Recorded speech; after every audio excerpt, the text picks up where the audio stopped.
Okay, this is an overhead video of my Scout Series custom knives that I did. I buy the knife blanks. I do a variety of different steels. I just choose the style blade I want, the type of steel to work with it. This is all a learning experience. I'm not a professional. These I don't sell because they're not professional. This is a hobby of mine. So this is the Scout 1, 2, 3, and 4. I'm fixing to set the camera up, and I threw in a little bonus, my Grunt 12 in my Grunt series. Okay, so let me set the camera up.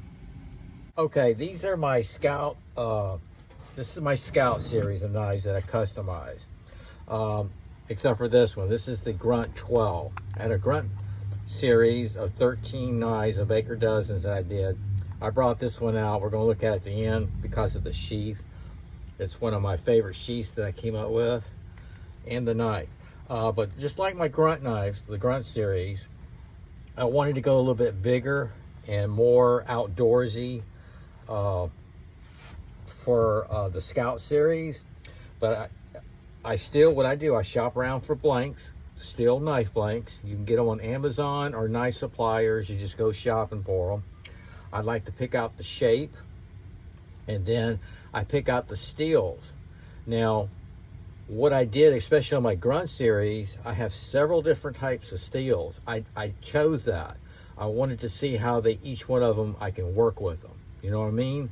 I have the 440, the D2, the 1095, the 1066, and so forth, steels. 8CR, 7CR, 13 LMV steel, I believe, in the Grunt series. But anyway, I pick out the steels, get the blanks, and then the scales, they come in slabs, rectangular slabs. I pick out my colors and cut them down to fit and go from there. So this one I hope I'm going to be able to throw today. We'll check it out. Now these sheaths, this one didn't come out so great. In fact, I'm going to start this way, okay? This is the Scout 1.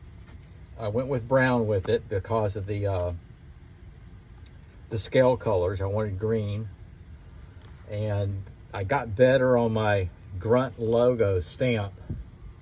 See right there? In fact, I can, without wasting too much of the video time, but then that's all we got is time. There we are.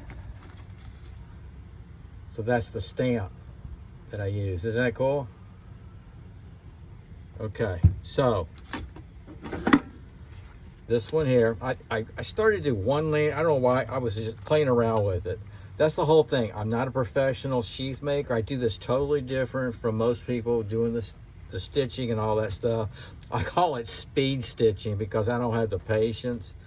But yeah, I'm not professional. I don't sell them. This is a hobby of mine, so keep that in mind. But this is the Scout 1. This is a 440 stainless steel, satin finish. I did the jipping here.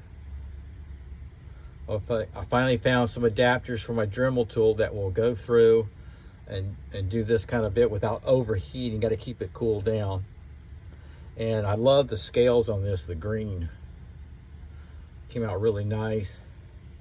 Nice outdoorsy. Okay, this one is a modified, what do they call this? A modified trailing point, which I thought was kind of crazy when I shot for the blanks, you know what I mean? I did the jipping here. This is a thick boy. Look how thick that is. Okay, this is 440 stainless steel. Why did I pick that? I told you, I'm messing around. I want to see, this is actually a pretty easy one. These are easy to work with. The 1095 and 1066 were easy to work with. I find the D2 gets a little bit harder to work with.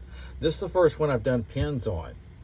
I had these pins from way back and they happen to work. Isn't that cool? And I think this one, this is the, yep, this is one of the only ones I've done out of the Grunt and the series that actually use epoxy too. That's because of the pins. But yeah, look at the, I love the scales on that green. This is a nice chunky knife to have. It really is. Need to put those right there. Okay, I don't own a tracker. I've always wanted a tracker. It's just money-wise, the one I wanted from a brand is just always so expensive. And I found a company that had tracker blanks. Can you believe that? Let me show you this sheath for a second. See how good that grunt came out? I got to show that because it took me a while to get that down. Okay, here's the sheath. I put that one up here. I did a ferro rod. I made a leather sleeve for it. I thought that was kind of cool. I sewed it in. Okay, again, my stitching, my sheaths. I love my sheaths. My stitching is not what normal people would do. This is a cool rig. I used the heck out of this in my yard. I could have used that today. I really could have used this today. I didn't even think about that. I could have videoed because I'm going to talk about it in my shot talk. This is D2 steel. Okay. This came with the sawback right there. I didn't do that. This was really all set, except I bought the scales. I mean, I bought the slabs and made the scales. That's a chunky piece. And I have done ferro rod striking with this. I did a video on it. This is the Scout 3. This is a Scout 3 tracker. 1, 2, and 3. Okay, now the Scout 4. Okay, this one I used a larger branding thing. Let me see if I can get it. Have a little patience with me here. This is cool.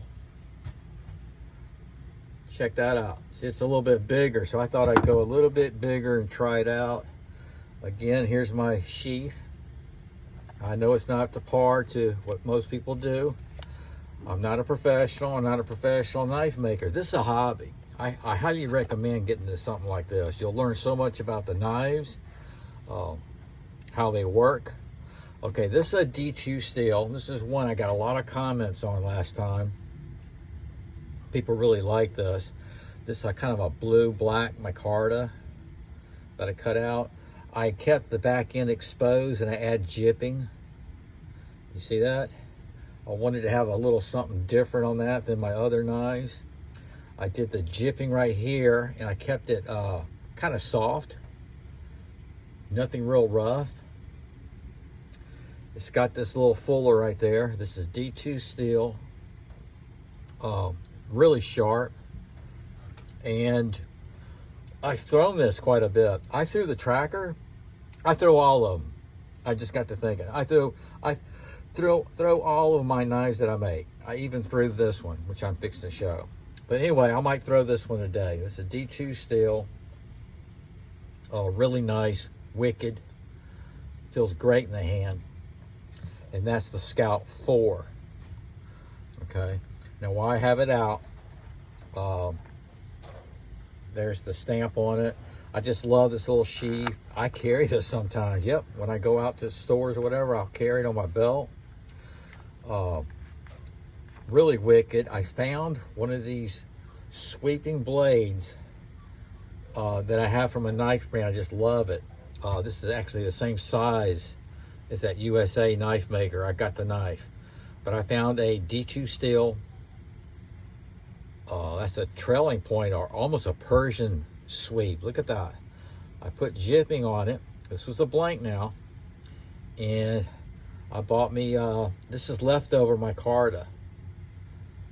I was able to get, see these two little pieces? That's all I needed. I had leftover, so that was cool.